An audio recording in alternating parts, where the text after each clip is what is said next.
Hello? Hello? Can you hear me? I can hear you, but I can't see you.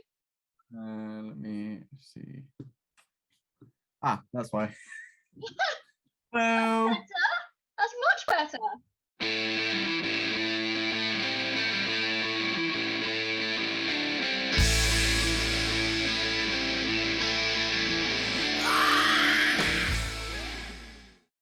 Today I am delighted to be speaking to James Brown, fabulous name for a musician, from the band HCK9, also known as Half Cut K9. I said it. I was so worried I was going to get my letters jumbled up or something, but I always remember the K9 at the end because, I love dogs and K9 and, I wondered if there was a doggy connection with you. Is there some sort of... It was, I got very drunk one night and woke up the next morning with it in my notes, in my phone. So don't know whether there was I saw a dog and I was like, that seems like a great name for a band. We'll never know unless I get that drunk again. So is that where the half cut comes from? Yes, I think in my drunken stupor, I was supposed to try and make a metaphorical connection between how we're all just animals and we're all running around drunk.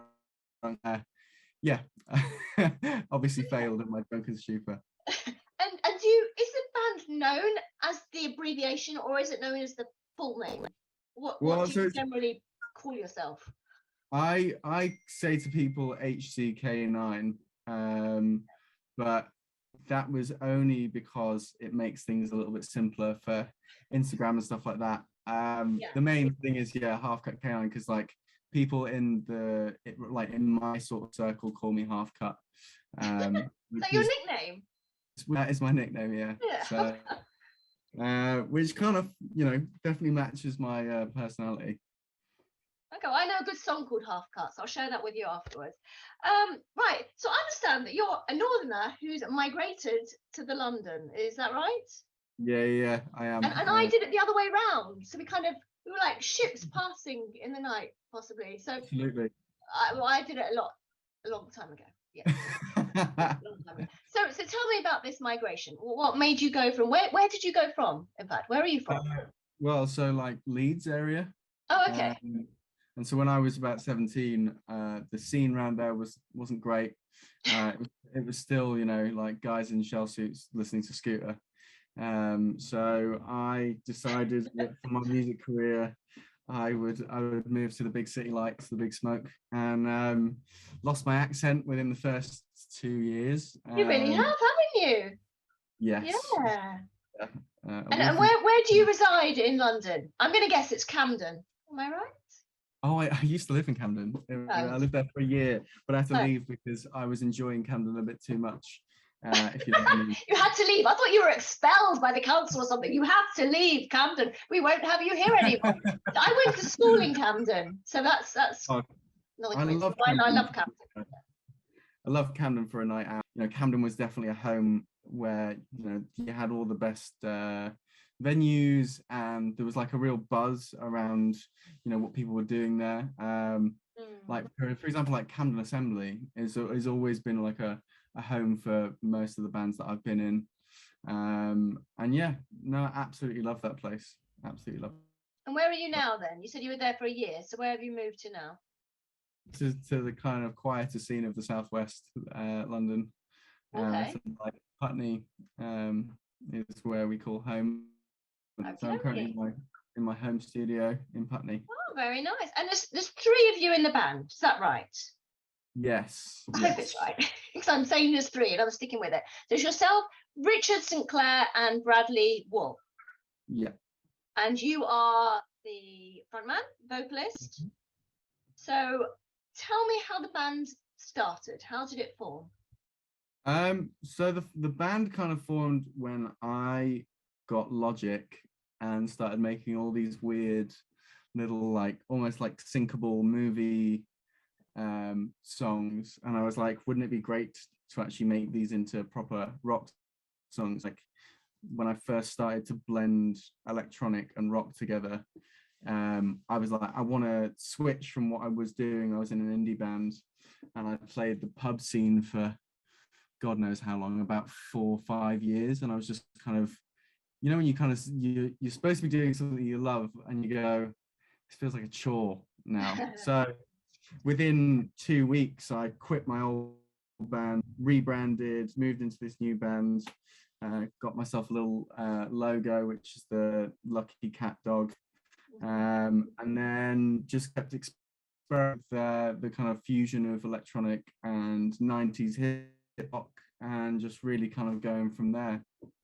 And I love the description of your band as being background music for the end of the world. Yeah. Is that because the music has got a dark sort of edge to it? Because that's how I interpret it to me.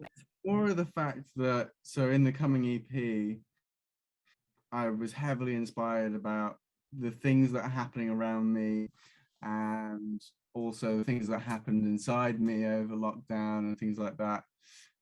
There's no lockdown songs. It's not like there's no COVID songs or anything like that. But I think that lockdown definitely an opportunity to look inside and around us. And you know, with the current past 2 years, it's so easy to write songs now because you have, you know, fresh content every day delivered via the news and you know, things around you. So it's more of a background music to watch the world burn as we currently are experiencing it. So in terms of your influences, who would you say are your main ones? Who do you sound like? Who do I sound like? Well, my influences and who I sound like are very different. I'd say the Cage the Elephant, Bring Me the Horizon are the ones that I definitely take inspiration sound-wise from. But inspiration-wise, like if I was to try and really like make a playlist of stuff that really inspires me, it would be like Placebo is a huge one, Bush, lots of 90s grunge, and then some new stuff like Fang Club is really cool. But then also we've got some 90s hip hop inspiration, so Tribe Called Quest, MF Doom, like all the stuff you can skate to basically. Skater music. Yeah. So now you mentioned an EP, so we're going to start talking about this now. You've got a new track coming out. It's called Medicine, which I've been privileged to be able to listen to. It's out on the 11th of November.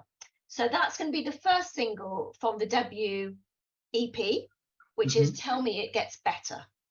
Yeah. Good name.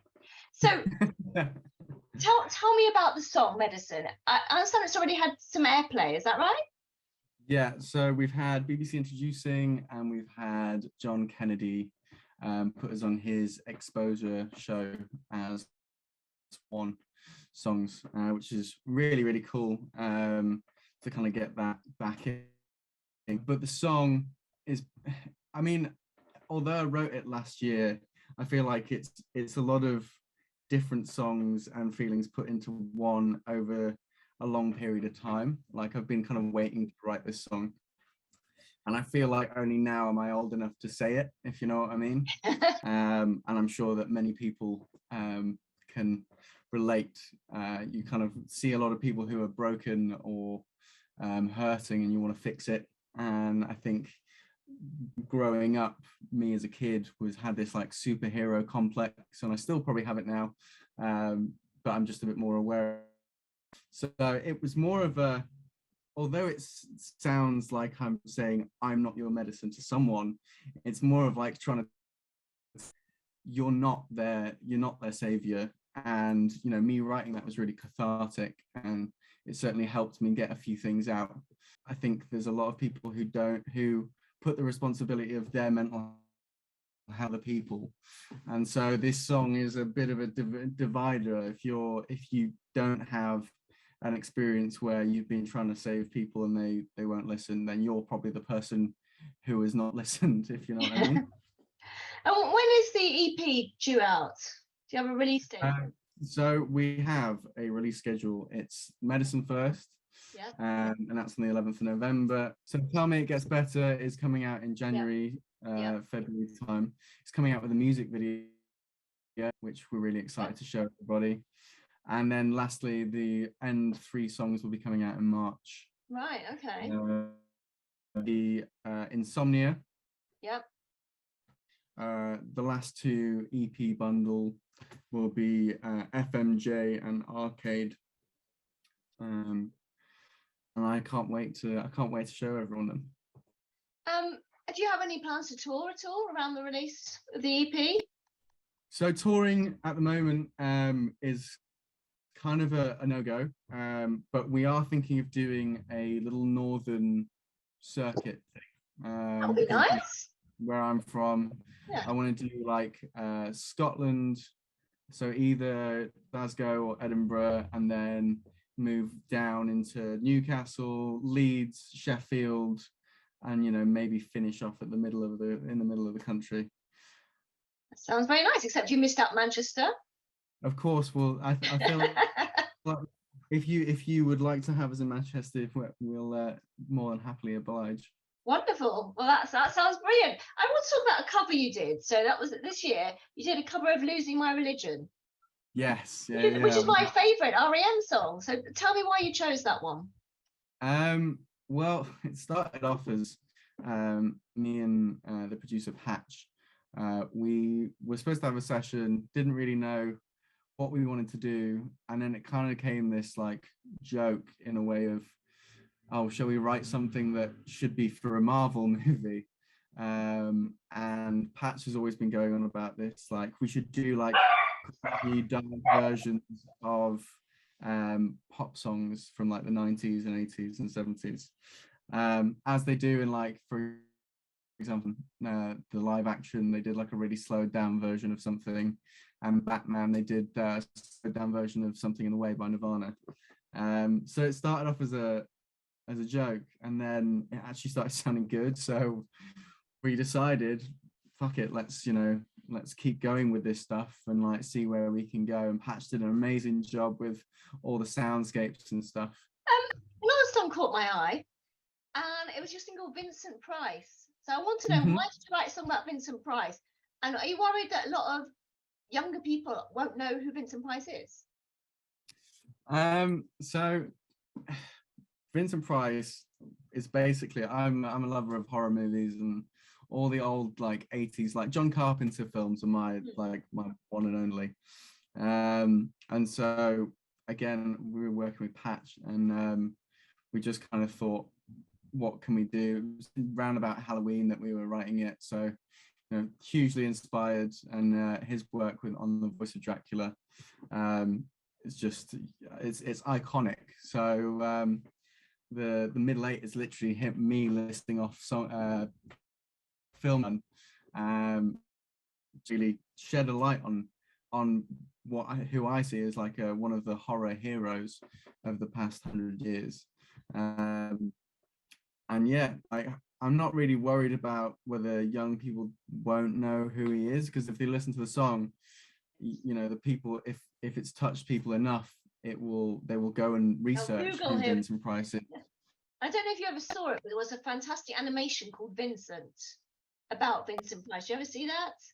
I've seen it. I think it was on in the cinema before a film. I want to say Nightmare Before Christmas, but I'm not sure if it was before that one. But they showed this little short film. It was absolutely fantastic.